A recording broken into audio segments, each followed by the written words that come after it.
Good. So welcome to this last lecture of 2024.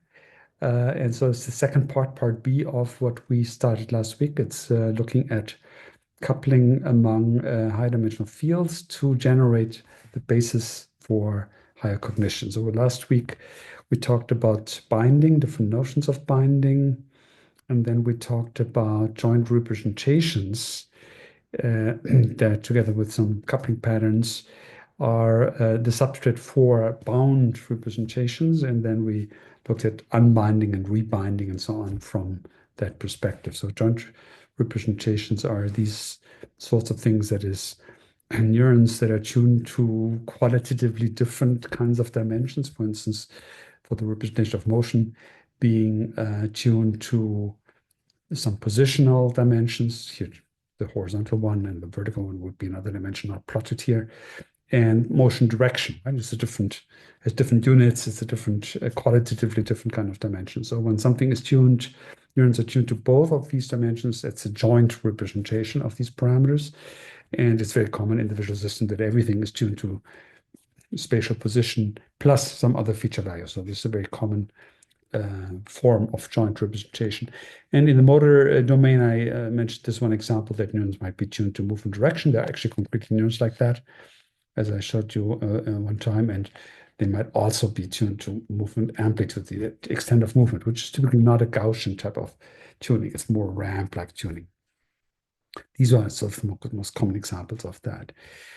So far, that's how we answered the notion of binding by providing joint representations, and then we just looked at how to extract the individual dimensions and how to assemble bound representations by providing the individual cues, for instance, just a location cue and the feature cue, and then we were able to map things. And the combination of these two things was this cued selection, sometimes also called bias competition. So today we will extend that and look at binding through a shared dimension, and that will be the main thrust. And that shared dimension will be initially space, and then I'll show some generalizations of that. And we'll then also discuss coordinate transforms, which make use of joint representations, and these more in the style here of these first two cases, and then actually these two here interact in an interesting way. Let's see that. Good. So this notion of a joint representation is here does not scale. I already hinted at that last week. That is, if I were to just add more features, I would say, let's say movement direction, and I want to have color and orientation and texture and just forget some of the binocular like depth and so on. And then and all of those do have the neurons that are tuned to these dimensions. Then we would get into this kind of scaling problem. So here, just make a little calculation exercise. So if I have two spatial dimensions that every neuron is sensitive to, the two of the visual plane, and we would have depth, like from stereo vision, or the sometimes called binocular, I just forgot the term for that. So the sensitivity to which eye the input comes from, orientation, color, texture, movement direction, size, and so on. So we quickly get, for instance, 8 dimensions, but you could easily get more, get 12, 15. And so if you were to just have 100 neurons per dimension, then you get already a population of 10 to the power of 16 neurons required to jointly represent these features. So that's more the entire brain. It's more likely to be 1 to 2 orders of magnitude less than that. And if I looked at more features, I would even if I relinquish this requirement to just 10 neurons, I would easily run into that limit.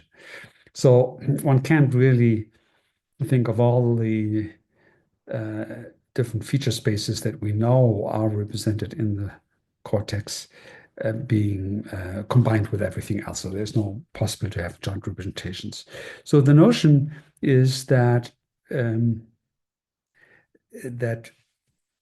that's not the case, that there there are different subspaces, and we'll look at that in a moment.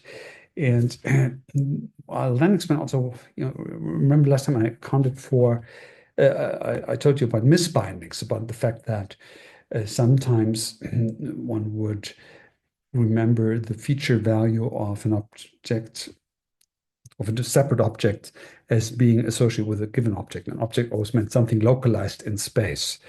And so in this vision that is one huge neural network, it's not very clear why there would be misbindings. They should be just as unlikely as a intrusion of a new feature value that wasn't ever required. So the misbinding is a specific idea that a feature value that is associated with another location is associated with a first location. So the joint representations lack some qualities, apart from the fact that it's just not possible. And so here's this notion that we would have these separate lower dimensional representations. So here, for instance, having 3 or 4 dimensions, and that they would share some of these dimensions. So they will be common, and the most classical example is that they share visual space. And we'll later look at ordinal dimensions as another possibility across the board. This is the proposal that Treisman proposed 40 years ago. And so what that would mean is that your feature spaces are sampled by these sorts of 3-dimensional space would be the most generic example, where 2 dimensions are always visual space. In this case, maybe still retinal. And the 3rd dimension is then a feature value, for instance, the size or scaling parameter, orientation of some contrast, color. That's the examples that we use in that paper. So it's important that all of these different separate dimensions share the spatial dimension, because then it would be possible to link the different representations of features that pertain to the same object by just having interaction along space. And so here, for instance, is the notion that there would be a spatial representation that excites all locations in all these feature space fields that match the spatial location, and it would be bidirectional coupling. So any location here is also projecting to that shared location. So there's in effect then an all-to-all coupling through potentially this purely spatial representation. And through that, so that will be in this 3D world, will be a column type coupling. And that would mean that if you know the location, you can read out the feature, for instance, the size feature at that location, the orientation feature, and the color feature. So there will be similar to this queued selection that we talked about earlier, in that here, if you just know the location, you can actually say all the, we count all the feature values associated with that location. So that is very much a notion that we earlier talked about when we talked about working memory, that people in additional working memory, I think I reviewed this, these results, Luck and Fogel, that the capacity of working memory would be limited by the number of objects, not the number of feature values. And this makes sense in light of this, because then you would say, well, these are separate fields. So in each field, I can have a certain number of peaks, and they're all, because they all share a space, is a limit on how many different peaks in space I can have. That will be the number of objects. But how many fields make a peak isn't limited, because the different fields do not inhibit each other. They're actually excitatorily coupled along space. So that's an idea that has been around for a very long time.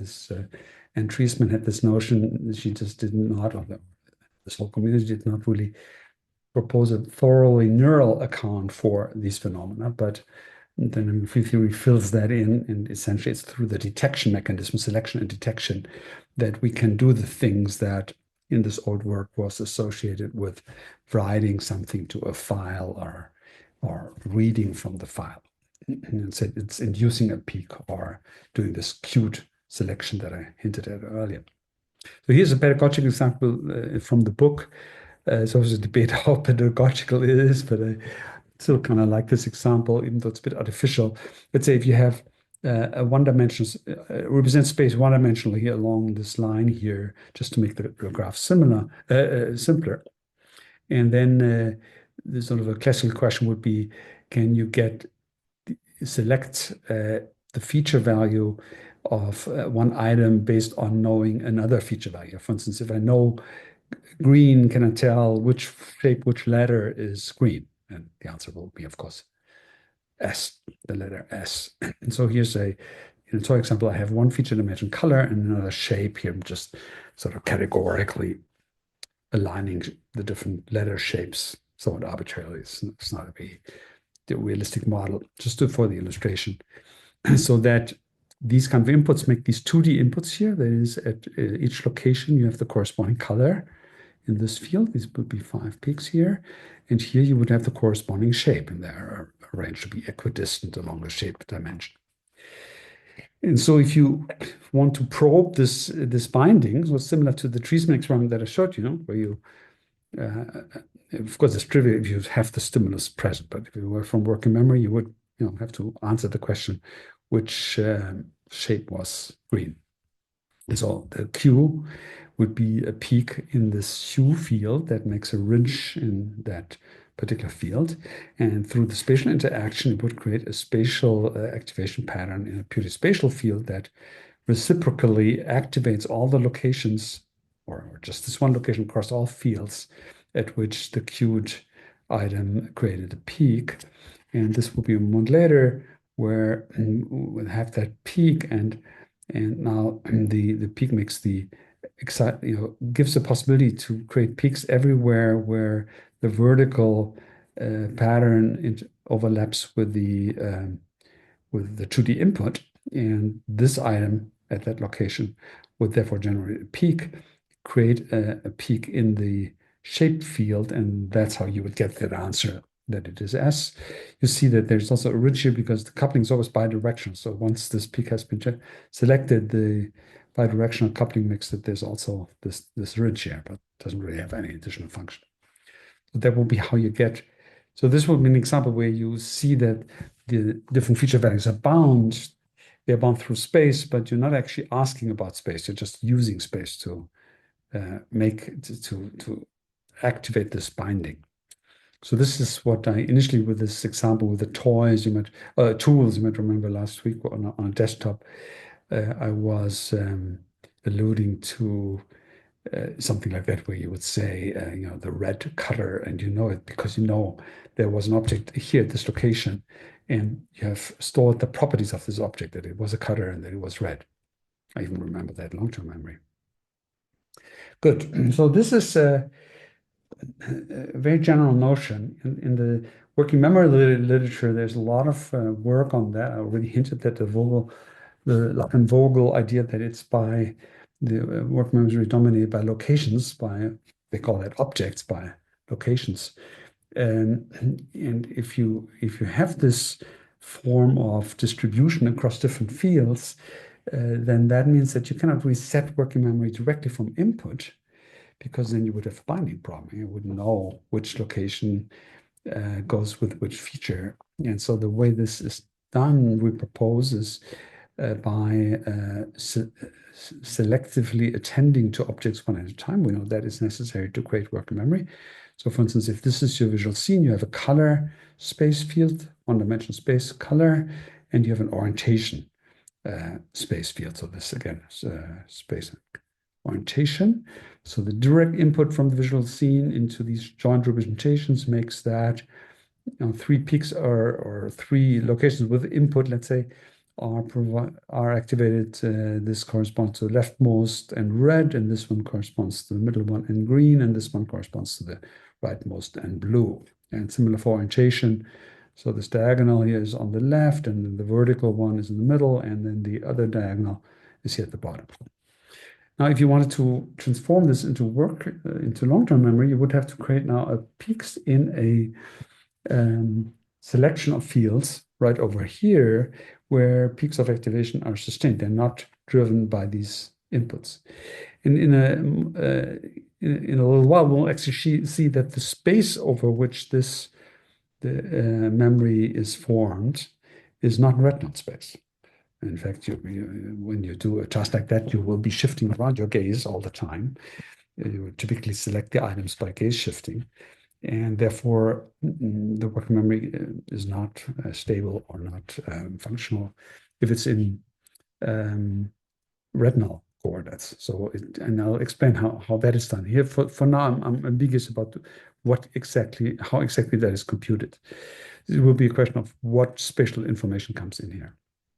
And so the way we are proposing that this will work, and in this book chapter, we actually elaborated some of that and provided some links to evidence, is that you do this one item at a time. You have an attentional field that's purely spatial, and that selects, for instance, by chance or by salience or some other effects, selects one of the items, for instance, here the leftmost, that makes this item here, corresponding leftmost, be able to make a peak through some layers here, which are, I don't want to discuss in detail here. That is the extraction of the feature value. So you're extracting red, let's say, and diagonal. And now you're assembling this peak afresh in the long-term memory, working memory field. So you're assembling by this extension mapping, where you know the feature value in the two cases, sorry, and you know the spatial location. For now, we'll just assume it's the same spatial location as the one selected here, and then later we'll see there's some coordinate transform in here. And the difference between these left two and the middle one is just the tuning, that this would be an attentional field, so only a single item can be active here, which exactly is about avoiding binding problems. And then this can be multi-peak. So this would be where the capacity limit of 4 items would generally apply.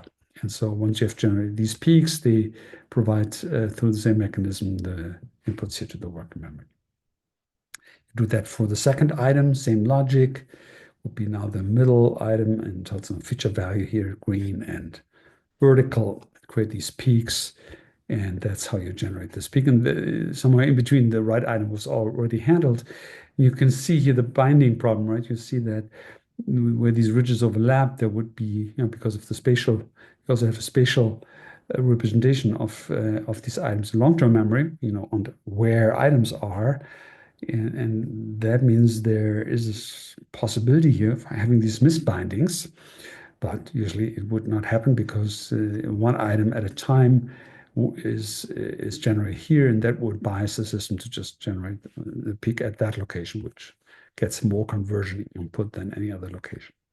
So the end result of this is that you have this in work memory. So here now we're not attending to any object. There's nothing being transmitted. Therefore, there's no attention here in the working memory, and you would have the working memory here in this form. And these are bound through space, right? And you can see the little misbindings as possibilities because the spatial locations are in working memory and they are shared. So this also where the flexibility would come from. I'll return to this example after I explain coordinate transforms to understand how this working memory comes up in coordinates other than retinal. Good. So you see that this argument already induces this notion that there is a sequential bottleneck. That is, if you're assuming that you're not having a joint representation of all the features to generate a representation that is bound through space, you have to do it one object at a time. And when we have this coordinate transform, we'll see how. So together they make it really inescapable. There would be possibly some ways of doing this differently if we didn't have this coordinate transform problem. But with the coordinate transform, it definitely needs to be done in this way. So would a given neuron then be bound to a specific, coordinate on this feature space as representation, or would the feature be saved otherwise? So we wouldn't say that neurons are bound. So it's actually this notion of binding is about representations or objects here. So peak in this field here binds. So within an individual field, so joint representation, so a peak here always binds space and the feature value. And then these two peaks here across functionally bind the different feature values that inform about this location, about this object. So that's how we talk. So we wouldn't really say that a neuron is bound to something, right? The neuron, when it's in a multidimensional field, so a joint representation, the neuron expresses the binding. Here, when it's across fields that have a shared dimension, it's through that shared dimension that the binding comes about. I don't know if that clarifies anything. Not yet, but Yeah. we'll see if that gets clearer a lot across the lecture. Okay. Thank Yeah. you, though. Yeah. Keep asking. Good. Good. And so before I go on to this coordinate frame issue, I'll talk about another proposal for shared dimension. I should say maybe 30 years or even 40 years of psychophysics and associated modeling has focused on this notion of binding through space. And there's a lot of work in working memory. Working memory is much more subtle and complex than one might first think. And so we've only scratched the surface here of this. Now, in the last few years, this notion that one could also bind through what people call time sometimes, I would say more appropriately, binding through ordinal position. So time, but discretized, doesn't really matter exactly which, what the distance in time is, but that certain events arise that they can also bind. So this is recent work that actually my former student, Sebastian Schneegans, did while he was a postdoc in Paul Base's lab, and it was very nicely published 2 years ago in Psych Review. But there's a lot of other work, but this is particularly clarifying work. And so what they showed here is that so some of the experiments reproduced the binding through location, where you have different locations and different features. For instance, the red has a certain orientation, the blue has a certain orientation, and participants have to ask about that. Versus a different mechanism where you're showing objects at the same location, but you're showing that in different moments in time. That is, show a red in a certain diagonal orientation and a blue in a certain orientation. And you're showing it always at the same location, but at different moments in time. And then they studied if that is enough for you to bind, that is to know that the thing that was red had this orientation and so on, that you have to analyze the kind of errors people make to provide evidence for binding. This is a bit more complicated than I'm going to explain here. So from this emerges this notion that so they confirmed that binding through space also exists, but when you eliminate space as a source of information by having everything being at the same location at different moments in time, then there's also binding. That's the binding through time or through ordinal position. And so again, ordinal because the total absolute amount of time that elapses between these different events might vary, but it always just matters that things were aligned in time, were at a certain happened at a certain event when the object was shown. And so I will discuss in the first lecture in the new year that in DFT we have a very generic way of handling ordinal events. That is essentially there are neural networks, very natural neural networks that do something like sequences of discrete events where something happens. So it's like a network that can count and that can represent through, it has an ordinal dimension, and in that ordinal dimension can make sure that along the ordinal dimension, only one item is active at a time, and the next time it will be another item, and so on. I'll explain that in January. So for us, ordinal position is something that is quite accessible. It's accessible to have a neural process that generates these ordinal dimensions. In conventional neural networks, that's not very obvious how to do. How to have neural networks that's tuned to ordinal position, right? That represents ordinal position. It's much, tuning to space, that's the forward input. but to tune the ordinal position, you need something special. We'll discuss that. So for us, it's very attractive that we have a way of handling that. And that's why we are now using this kind of ordinal binding through ordinal position in a variety of networks. And I will show you a little bit something today, and then in January, after presenting this sequence generation mechanism, I'll actually show you grounding and show how then we can make use of that. So here are a few examples from that. So grounding, I already alluded to grounding last week when we talked about the different roles, role filler binding, right? I'll come back to that today. So I'll not explain grounding in detail, but I'll give you some hints of how that plays a role. So here, for instance, is a notion that I would have different categories, so concepts. For instance, I would have concept of ball, tree, lake, house, and here would be property concepts, for instance, big or red or horizontal and so on.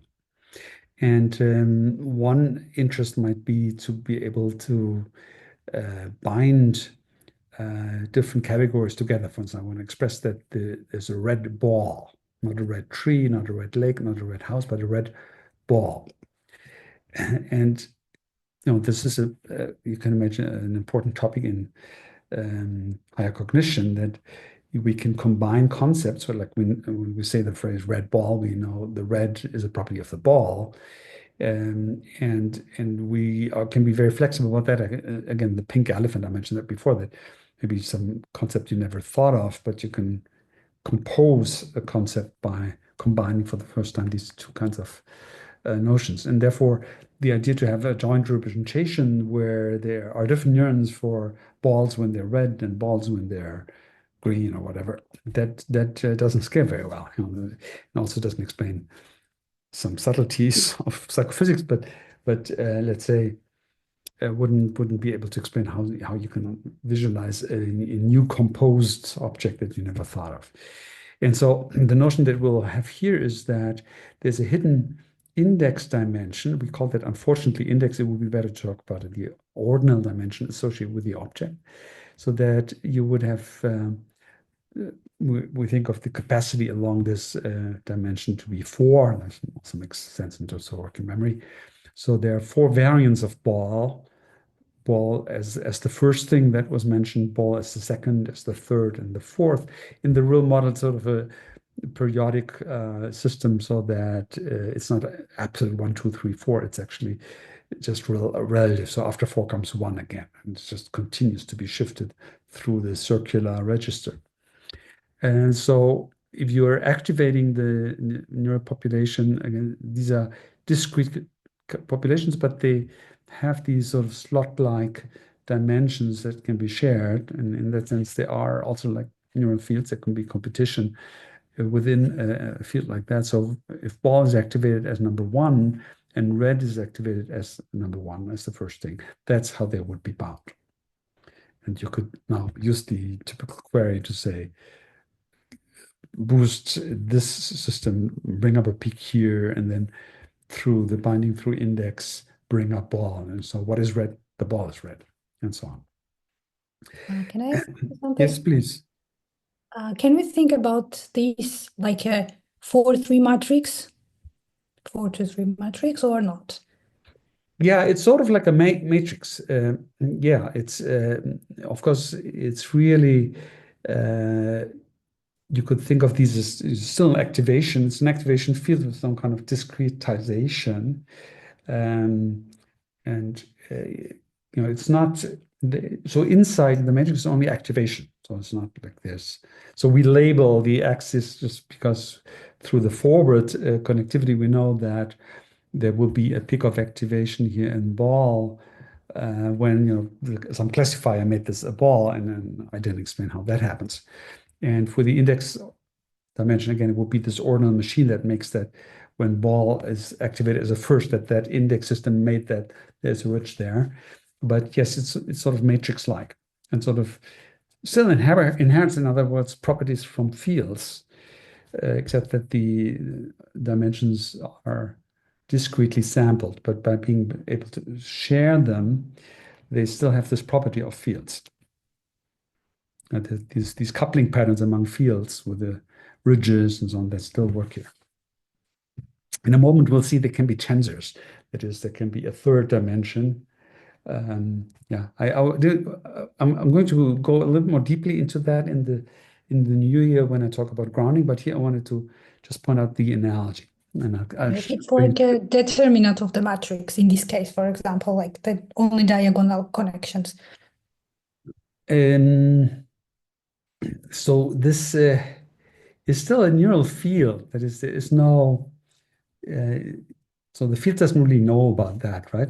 So in the field, there is, for instance, along the index dimension, there would be competition, inhibition. Also, the local peaks self-activate. So, I mean, his plot is here as a square. That's just an illustration, right? But it's a little peak of activation. And in some implementations, it's just an individual neuron. So it's one of these discrete nodes that would then compete with all the nodes along the ordinal dimension so that only one peak along the horizontal can be activated. And in fact, typical cases, so they're different. We use this in different ways. So there could be a field like this where there's also competition along the vertical. So you can only activate one concept at a time. This would be the attentional version of that field where you're attending to one of the concept at a time. But then we would also have working memory where we can have peaks for multiple of these items. And again, there's a capacity limit. We would typically assume there are only about 4, maybe up to 7 peaks that can be generated along the vertical dimension. So matrix is just maybe a mathematical interpretation, but the logic is that it's still neural dynamics with coupling and interaction and so on.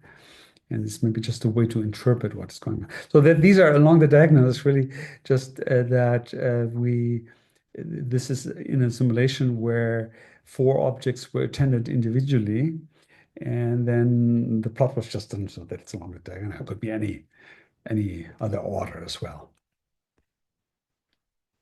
Just like in the previous plot, right? The activation peaks were along the diagonal just because that's how we arranged it to be kind of nice to look at.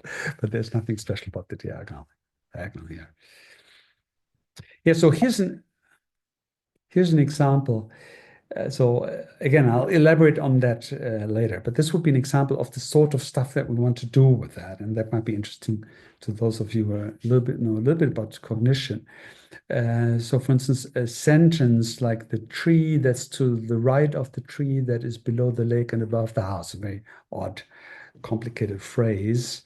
And this would be what is called the conceptual structure that is abstracts from the exact language support for expressing these relations. So in this conceptual structure, the tree, see there are 2 trees. It's clear in the sentence that there are 2 tokens of this category tree. So the tree number 1 is to the right of another tree, number 2, and that tree number 2 is supposed to be above the house and below the lake. It's in a picture, and I think I didn't put the picture in here, but we'll get to how it's linked to the scene that this describes. So such things are called conceptual structure by some people. So it's sort of like the semantic syntax tree. No, it's not a syntax, it's a semantic tree that expresses the relationships between the different concepts. And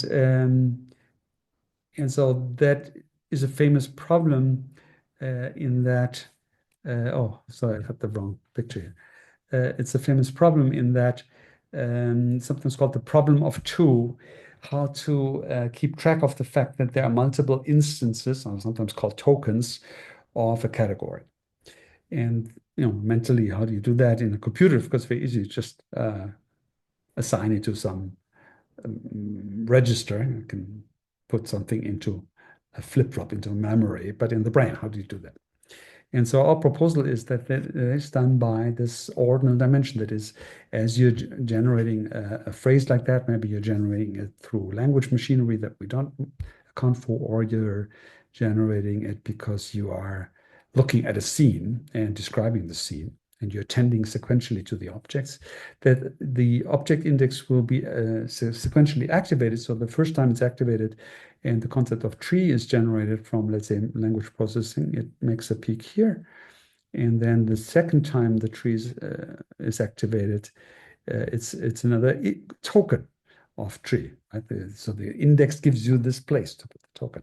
And there's a natural limit of how many tokens you can actually have.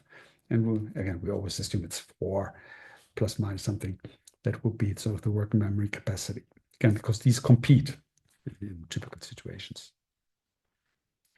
And actually, analogous thinking can be used for relations. So here's the write-off and above and so on. They couldn't be counted. And verbs and are like that. Actions are like that. And they take arguments, right? We'll have to deal with the role is an instance of role filler binding. I have to know that the write-off is between the tree number 1 and the tree number 2, and above is between the tree number 2 and the house. In fact, there is this problem of reference versus target, right? The tree here would be the target and the house would be the reference, and this tree would be the target and that tree would be the reference. Write-off, something like the reference object that the write-off refers to, and then the target of the sense is the first tree. So every relation like left, right, above, and below would similarly be associated with a index in the order of how it is arises in processing. So here, actually, in this example, we haven't repeated an object because it is really quite confusing in such simple sentences. But in principle, you could have a tree to the right of a tree that is to the right of the house. So that would be second instance of to the right of, which would be possible. So another token of this relation. And so when you do that, you can do the role filler binding by having then essentially binding the arguments to the relations. So, oops, sorry. Where am I here? So for instance, I think the example I have here is the tree that's to the right of the other tree. And that was object number 1 was the first tree. And it is associated with relation number 1, which was the to right of. And that was the target of the relation. And I have another copy of this that is where for the relation index number 1, I have the object index number 2. So for this relation, the object number 2 is activated. So these two peaks, this one and that one together, represent this relationship. And now you see that this is a tensor because you can think of the reference and the target as being just a 2-layer version. So put these on top of each other, and the third dimension you have the role, as I previously showed the different roles, right? And there would be more roles than just target and reference. It could be tool and agent and patient, a couple of roles like that. And now the interesting thing is that this tensor of activation would be a 3-dimensional field simply, right? With these discrete dimensions, is only in terms of the roles, which are supposed to be limited, and in terms of these index dimensions that are supposed to be limited. That is just counting as you go, shifting through these registers. So it's not actually aware of the concrete concepts. And that actually solves the problem of cognitive science when if you had machinery like that to express that a particular concept is a target of a relation and a particular token of a concept is in a relation to something else, then you would have to have that every object is in every role and in every relationship to something else, that there are nuance for that. And that would be, again, explode terribly in terms of the number of nuance you need that. And here, this is a way to suppress that dimension explosion by having these ordinal indices and only do that role assignment, that binding of arguments to particular instances of a concept in the ordinal representation. Again, I'll come back to that in the new year when we have all the other dimensions. We still need other techniques. We still need a couple techniques. We need the sequence generation and we need coordinate transforms. And I'll do coordinate transforms right now. So this was this binding through space, binding through ordinal dimension, and now I go to coordinate transforms, and I can combine these two things. Okay. Good. So coordinate transforms. They are quite fundamental, and it's often overlooked. A lot of people don't really understand that so well. I'll begin with very concrete sensory motor examples where this is most intuitive. Here at the bottom, I'm showing that, for instance, you want to grasp this cup, and you look at the cup or you look at somewhere else, but you might still want to be able to grasp it. It's clear that here the cup is going to be on a different place of the retina, but for your body, that doesn't matter. So if you want to use your vision to grasp this object, you might have to sort of computer transform the retinal information you have about the object into a representation that's centered in your body so that you can actually then reach for the hand, for the object. Actually, a very similar idea. I don't know if I have that. No, I don't.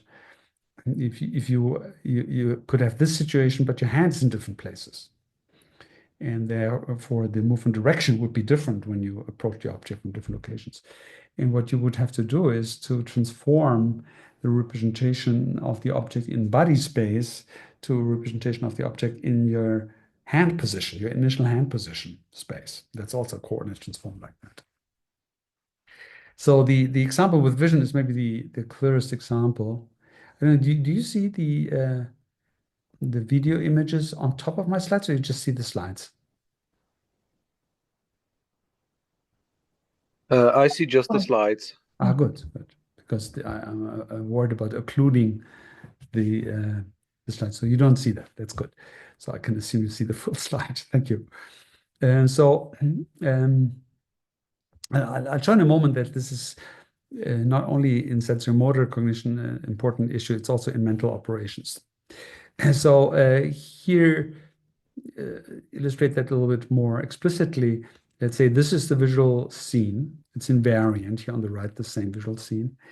And on your retina, it looks this way when you're looking straight at the red. The red will be in the fovea. And if you're looking somewhere else, then here, for instance, you're looking at the green is in the fovea. So the retinal image is not invariant. Right? So to get the invariant scene, invariant under eye shift, you'd have to have a way to compute this representation. If I want to say compute, transform it into that orientation, which would be useful for grasping, for instance, because your arm is attached to your body. And so that is something that can be done in DFT. This is just for those who read the slides later. I'll just explain now. And so the notion how to do that is to say, this is a mapping from one space to another. Here it would be from the retinal space to the body-centered space. I'm ignoring eye versus head. You could think of this as just gaze. It's a combination of eye and head, where the eye is always you can realize the same gaze angles by varying the eye movement in the head, and I'm just talking about the effective gaze angle. Just make it simpler. So you want to transform from retinal to body space, and the parameter that controls that transform is the gaze angle. It would be, if the gaze angle is fixed, it would be straightforward forward mapping from retinal to body, but because you can vary the gaze angle, this mapping is variable. And so one proposal is to say, maybe I can have a joint representation of retinal space and gaze angle. And that would be this joint representation. I'm just representing one retinal location just for ease of illustration. This is actually a joint representation that will be used by mapping. That is, it's actually not true in the brain that there are neurons that get direct input from the eye and from the retinal, from the visual array, so that they can directly make a peak here. Instead, they combine visual information and information about your gaze angle. There's some system of colliculus that essentially keeps estimating where you're looking in space, and that's where why these ridges are occurring. This is making a peak by combining these separate dimensions into a joint representation. Turns out there are neurons like that in parietal cortex. This was discovered by Anderson, and someone called Pouget proposed this theoretical idea. These neural representations are called gain fields, because the symptom is that when you're looking at a neuron somewhere in this area and you're varying gaze, then you're moving here this horizontal bar across, and then the receptive field will still be the same spatially, but it will be blown up or scaled up or down, and that is how people have observed neurons like that. So there are joint representations of this nature. So when you have that joint representation, then you can sort of compute how from this joint space you should project onto the body space to effectively bring about the coordinates form. I have a series of slides here that illustrates the idea just intuitively. Of course, you can figure that out more exactly. So let's take this situation. This is from Sebastian's chapter in our book, where you always have visual stimulus. Your gaze is indicated here. And so the gaze, the retinal stimulus, and then we can look where it's relative to the body. So here, relative to the body, this would be 10 degree, same as the retinal because you're looking straight ahead, and gaze is 0. And so in this picture, this would be at 10 degrees, you have a ridge. At 0, you have a ridge where they intersect. That will be the joint representation. Now, let's look at a moment when I shift the gaze to the object. So now in retinal space, it's 0. At 0 at the foveal position.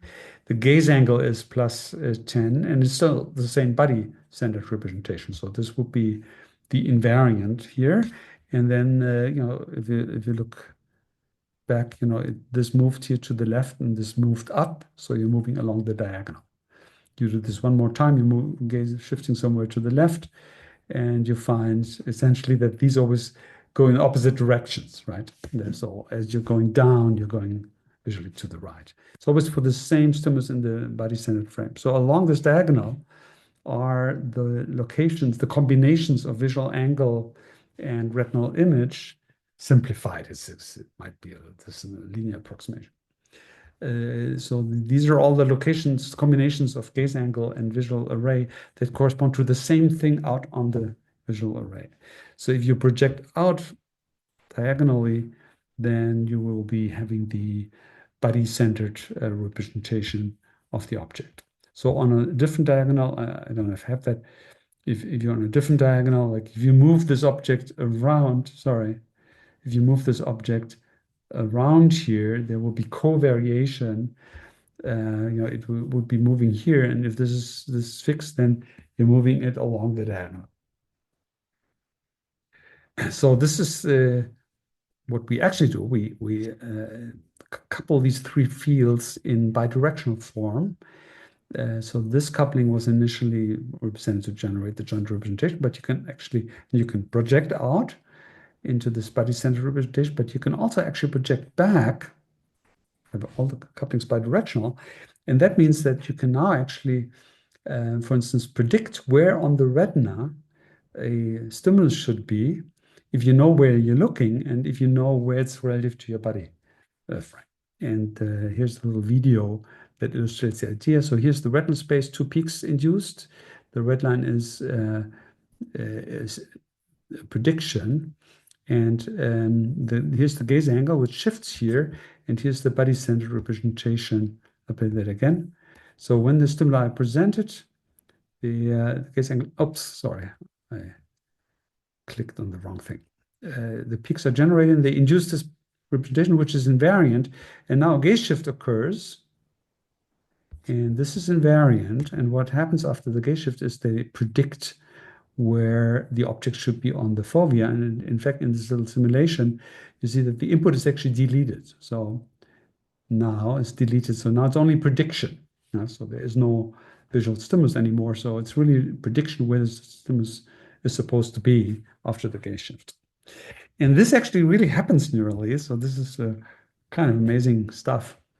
It's a bit more subtle in experiment. So this is in a particular cortical area. So on neurons, it's a bit complicated how it's actually done. So here's a initial fixation. The monkey fixates on this point, and this is the receptive field for this particular neuron that is being plotted here. So while the stimulus is present, in this phase, it responds to a neuron that falls into this area and will not respond to a neuron somewhere else. When the monkey makes a saccade away from the initial position, there's nothing in its receptive field, and so it will now, the activation will decay, even though the stimulus is still there, but it doesn't fall in the receptive field, so the neuron will decay. When the monkey then, so this is a case where this stimulus was briefly presented while the monkey was still fixating here, so it wasn't falling into the receptive field of this particular neuron. And then the monkey makes a saccade, so that after that saccade, it does fall into its receptive field, but it's been turned off in the meantime. And then the neuron actually responds. So the neuron responds to the prediction that there should be a stimulus in its visual array. The activation then falls away because there actually is no stimulus. So it doesn't last as long as it did here when the stimulus, here you see that the stimulus is turned off, but there's some memory activation. And that's not the case here because there's the stimulus, there is no stimulus here, so it decays. So at the bottom just shows that our model can explain that kind of data. It's not that you have to understand this in detail, just to give you a sense that these sort of things actually, there's some neural support for these sort of things happening. And this LIP is this famous area in parietal cortex where these gain field neurons have been found. So one can say is that coordinate transforms are costly. I think I have a slide for that later, but let's say if we go back to this picture here, if you think of the scaling, this is more dimensional, and maybe I'll come back to that. They're costly, and so in the brain, there are probably only a few locations where we do these kind of coordinates transforms, but they're important. I'll come back to the scaling argument in a little while. And so before I do that, I wanted to show how this can be relevant outside of just sensory motor transformations. Sensory motor makes a lot of sense that we have that, right? Now, here is, again, something about relations. So I'm saying green to the right of red. I used that example earlier to talk about role filler binding, that you would know the green is the target, the red is the reference. So if you look at that image, you will be able to say, it's this thing, right? The green to the right of the red. Yeah, sorry, it's kind of flipped around in terms of the sentence, but it's correct. Now, it's quite plausible that you would have some neurons that are tuned to such relations. For instance, if it's a neuron that has a receptive field like this, it reacts to something here on the right and not to something on the left. That activation patterns or the color code here represents somehow the input strength, the synaptic connectivity to that particular neuron. There will be a neural connectivity pattern that would make a to the right of relational neuron.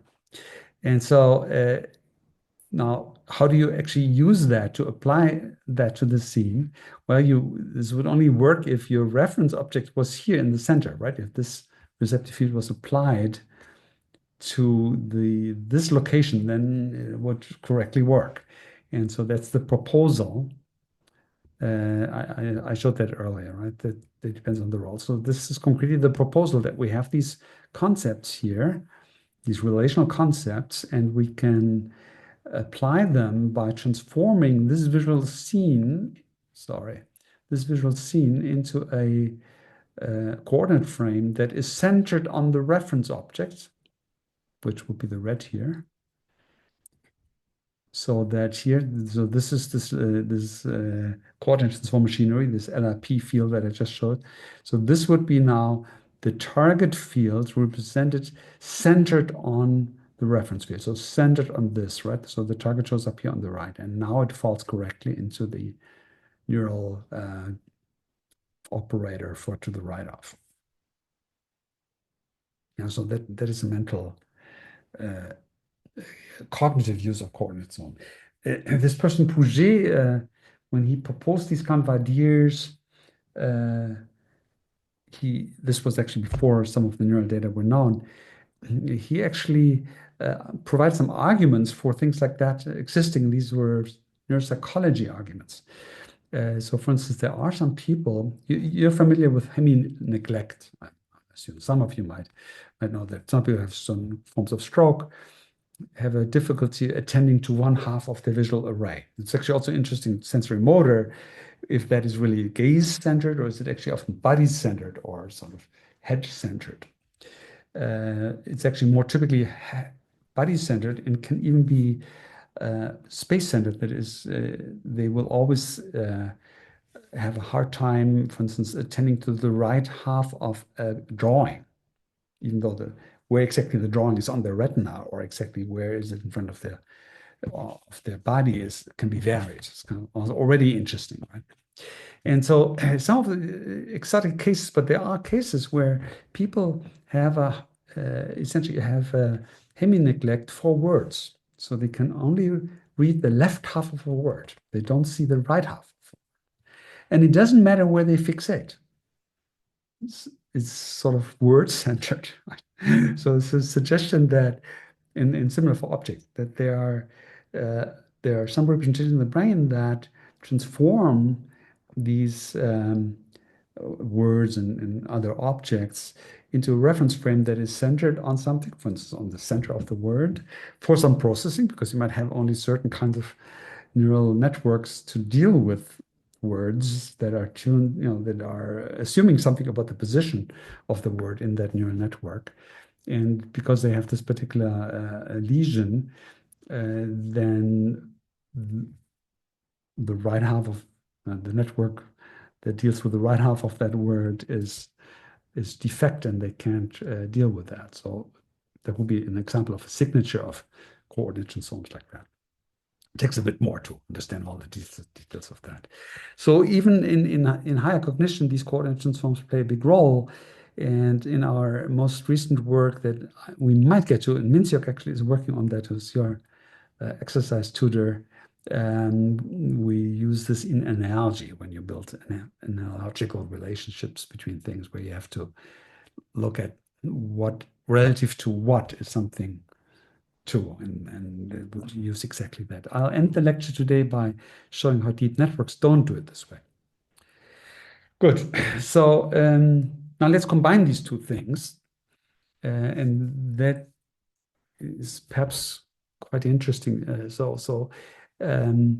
Let's think back to transforming. So you want a visual memory. Like you're looking around on the table, and there are all these different objects on the table.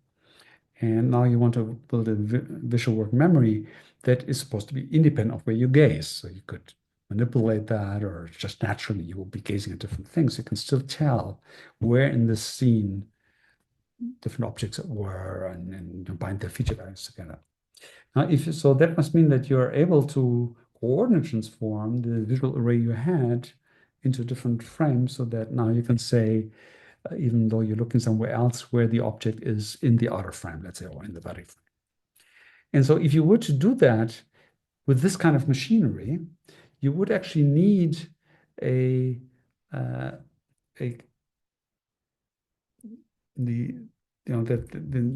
would need this shared field here, the transformation field, to have all these other axes as well, right? Because let's say let's take this more generic example here. If you take this here, and you will say, okay, I want to now not only transmit the retinal location, but also green and blue and green and orientation and all the feature values. The only way to, if you were to do it directly, the only way to do that directly would be to say all these other dimensions here are also in the shared representation, so that I now can transfer that information, right? And that would be extraordinarily costly. You can see how that would be really difficult. And you would have to have many copies, in other words, of this for all the different feature values. Unless you use this binding through space notion. So this is what I'm just saying here for those who read the slides later, that we don't need a joint representation of each piece of feature space field with the transforming dimension, because it's enough to just transform space, and then we use space to transport the feature values by binding through space in the way that we did it before. So if we go back to, if you go back to this picture, so if I have a way of transforming the visual space into a allocentric space through a machine like that, then this mechanism that we discussed before will actually also transport all the feature values. That is, now I will really be able to say where the red item is and the diagonal right item is, without a need for the transformation to be informed, to have the feature values as a dimension. Right? It can be purely spatial, but now with if I know the spatial transformation, I can, through this mechanism, transform the feature values. And so that is ultimately the argument for the attentional bottleneck, that you have to do one at a time, because this mapping with combining through space will only work if you do it one item at a time. And it's if you were to try to do that in parallel, you would have to transform all the feature dimensions themselves directly into a new reference frame. So even so, the coordinate transform is high dimensional. So more realistically, the retinocentric field is two-dimensional. The gaze field is two-dimensional. Sorry, my touchpad is very sensitive here. And so this would be the joint representation that is a four-dimensional object. So plotted as a lot of little two-dimensional. So a two-dimensional array of two-dimensional maps is a four-dimensional map. So that's hard enough, right? These would be the LIP fields. They're in reality really four-dimensional. You can see it's already costly. That's why I'm saying they're costly. But it would be much more costly if we had to include in this dimension the feature spaces. And we don't have to, because when everything is tied to space, we can just use space and then rebind through space in the way that we've discussed earlier, in this way.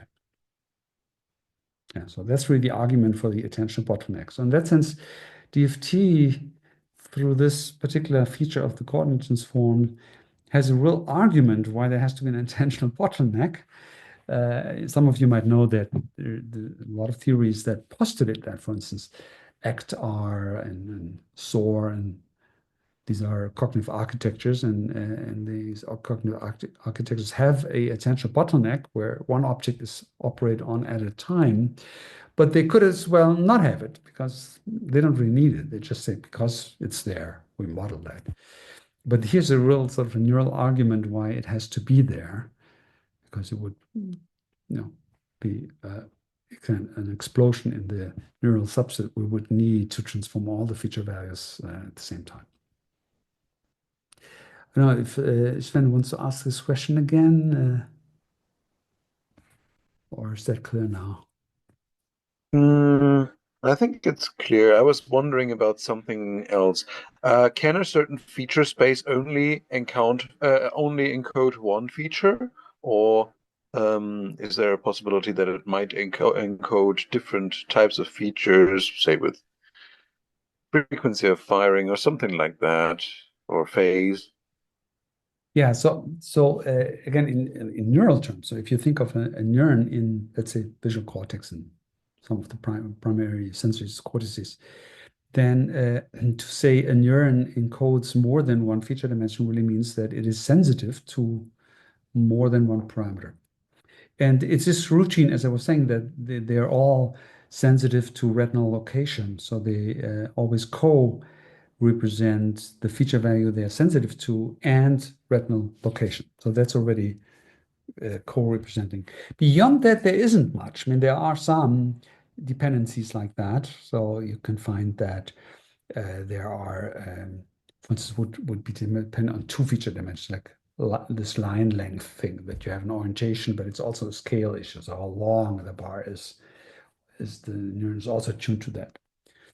So the I was mostly I can see how in terms of spatial location and that kind of stuff, it's very sensible to keep only to keep a fixed feature space, and like you need to constantly assess how things look, that kind of stuff. Yeah. But I was wondering about more conceptual feature spaces where there's an infinity of different conceptual spaces that we Yes. could imagine, and whether that might be the case there.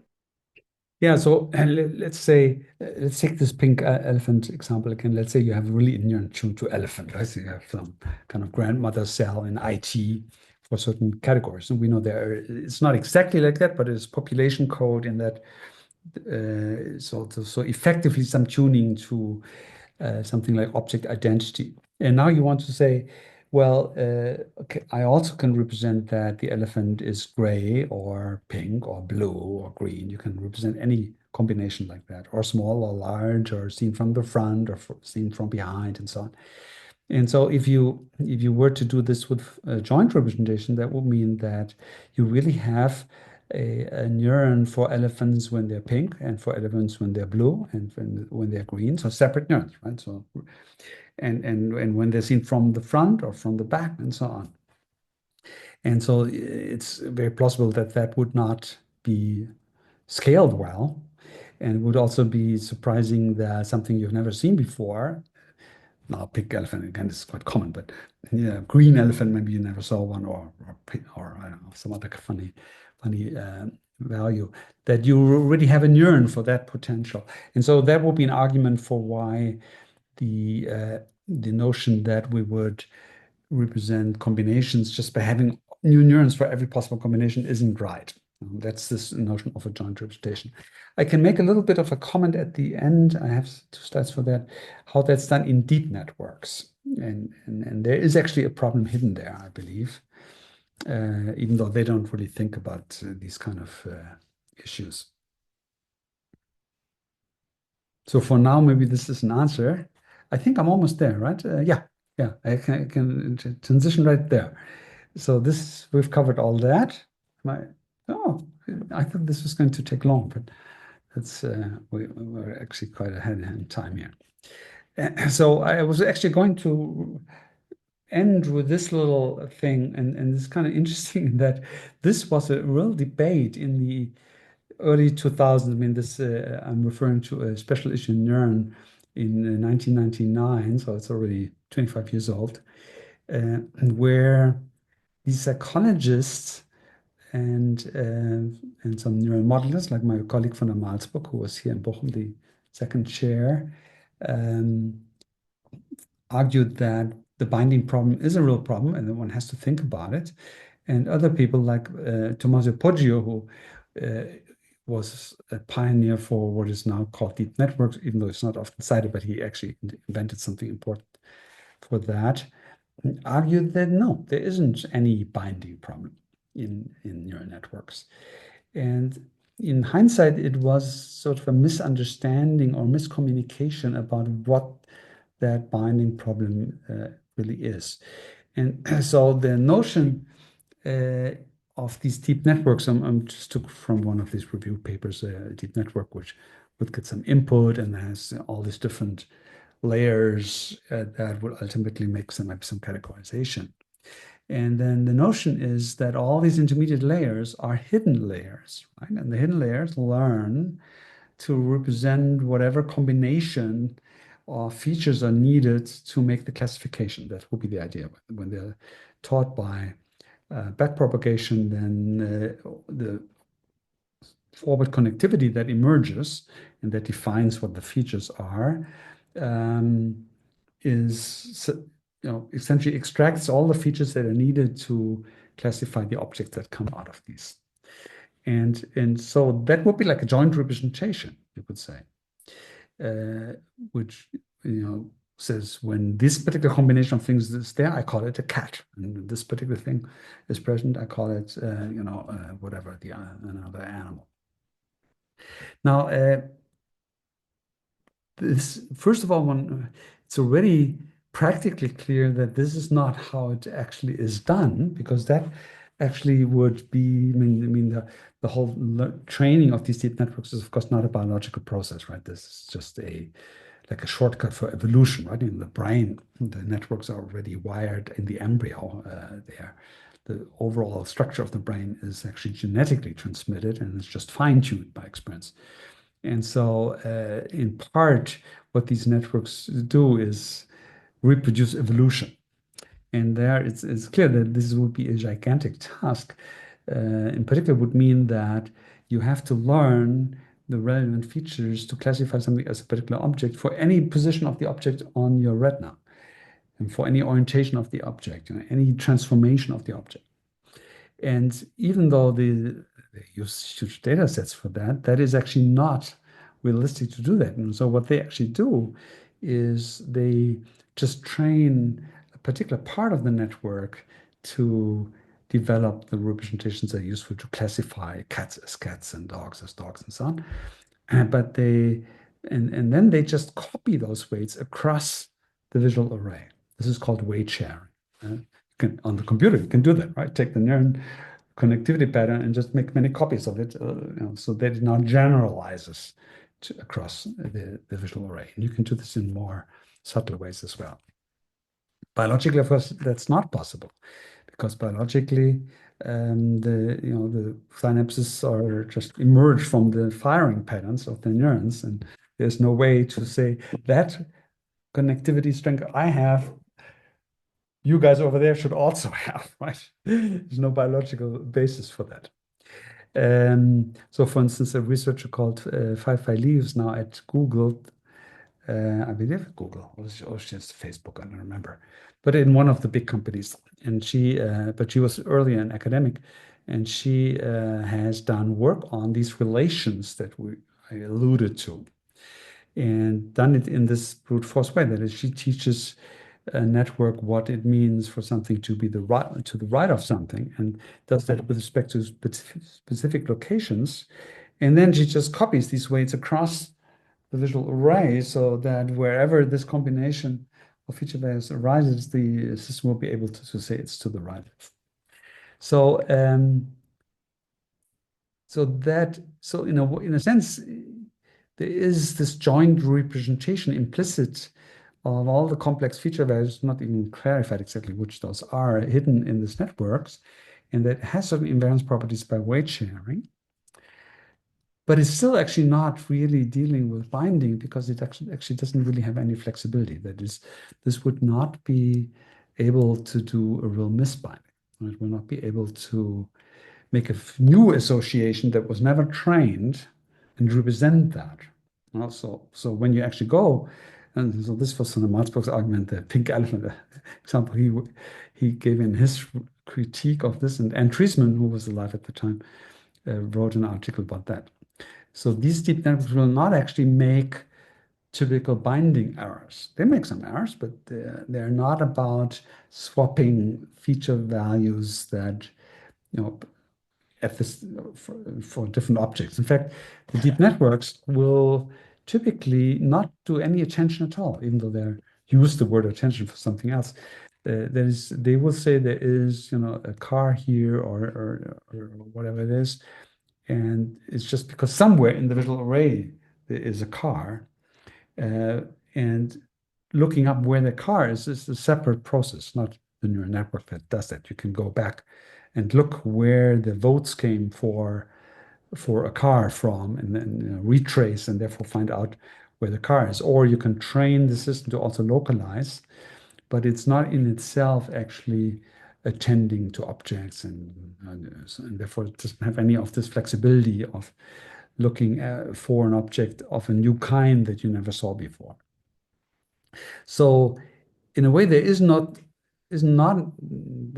it's true that there isn't a binding problem for deep networks, because they don't actually deal with visual cognition. And visual cognition would be this ultimately reach this form of composition that you could visually attend to. I didn't explain all the other processes like visual attention itself, really, but creating an intuition for being able to operate on visual scenes in ways that combine different feature values, maybe even for the first time, and then do something with it. I'll give you examples of this when we talk about perceptual grounding in the next lecture in January.